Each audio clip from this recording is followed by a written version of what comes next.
TC number 472, 5 seconds. Start.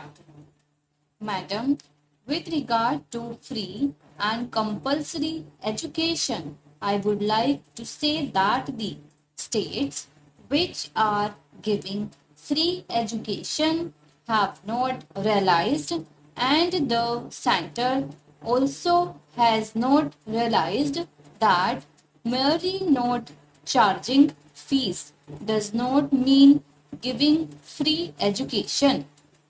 The cost of textbooks, the often changed textbooks, the cost of paper material, and the compulsory about using paper and pencil or paper and ball pen right from the primary stage. The cost of uniforms, the cost in respect of games, fees, all these comes to so much that the words free education become a mockery. It is much better to say that the government is not giving free education. The same is the state of affairs about scholarships. I went to a district headquarters to find out what information could be passed on up to the village level about the various scholarships and facilities available right from the center to the state, and you would be surprised, Madam, that the central district authority of the place or even the headquarters authority of the place is not at all aware that there are scholarships available not only to the sections of students, which I do not want to repeat, but also to the children of the defense personnel and the children of the railway personnel. I can say here that one can almost challenge the education ministry to produce an overall picture within a week's time and show what are the requirements of compulsory education in the whole country as far as funds are concerned and how much is being spent. I come to the point of lack of coordination. The education ministry does not know that there are very many scholarships today open to children of the personnel employed under the various ministries. For example, the defense ministry, the railways, the labor ministry, and various other ministries of that type. Only if all those resources are pulled together and a complete picture of educational expenditure is taken, will they be able to say what expenditure is being incurred, what facilities are available, and what scholarships are available?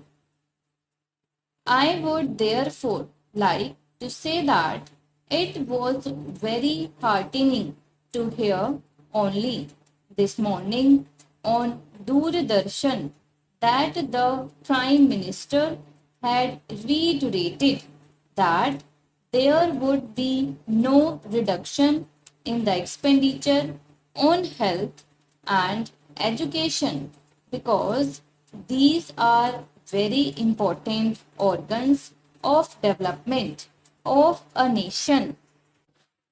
Time and again, we are assured by the government that there will not be any curtailment in the expenditure on education at the primary stage and on women's education.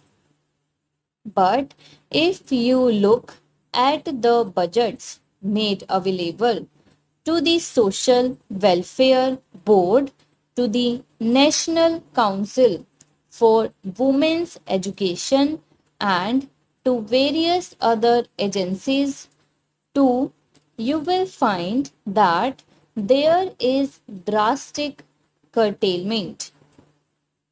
What happens is that as the policy goes on changing every couple of years, people lose all confidence in the government's sincerity about delivering anything on a long term basis. I would refer to one example, and that is about the policy originally determined to train midwives through the Health Ministry and the Social Welfare Board. The Health Ministry had assigned this task to the Social Welfare Board, and later on it was found that there was not enough employment potential and the scheme was withdrawn.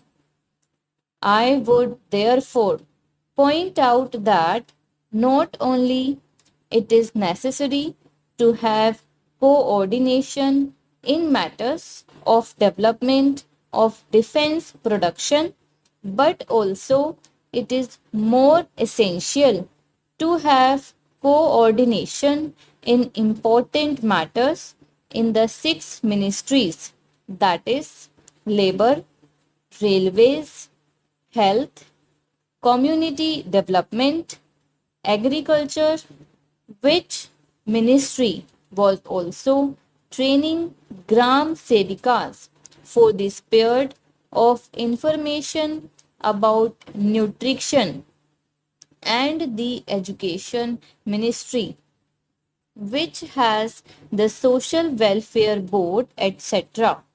It is also necessary to have coordination about the cinema. I mean, the information and broadcasting ministry. People do not realize what an important part that ministry is playing and can play in regard to education.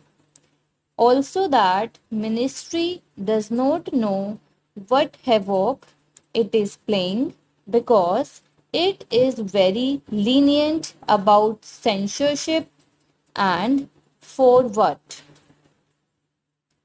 For fear of the high courts taking them to task through some decree against them.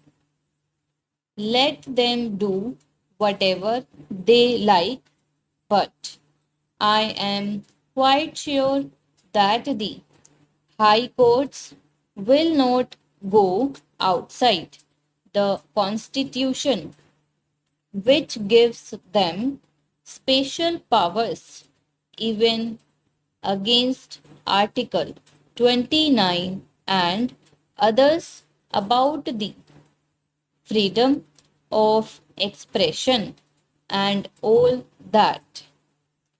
Therefore, the Information and Broadcasting Ministry should realize that visual education through films which depict crime and all other things is very harmful to young, immature, and juvenile minds, and it should take the advice or coordination or help of the psychological experts and of the education ministry and decide what films should be shown and what not. After all, you cannot carry on propaganda of one type and expect the country suddenly to produce citizens of a model type. I would refer to another matter, and that is where also coordination is required. It is about the ministries of mines and fuel and commerce and industry.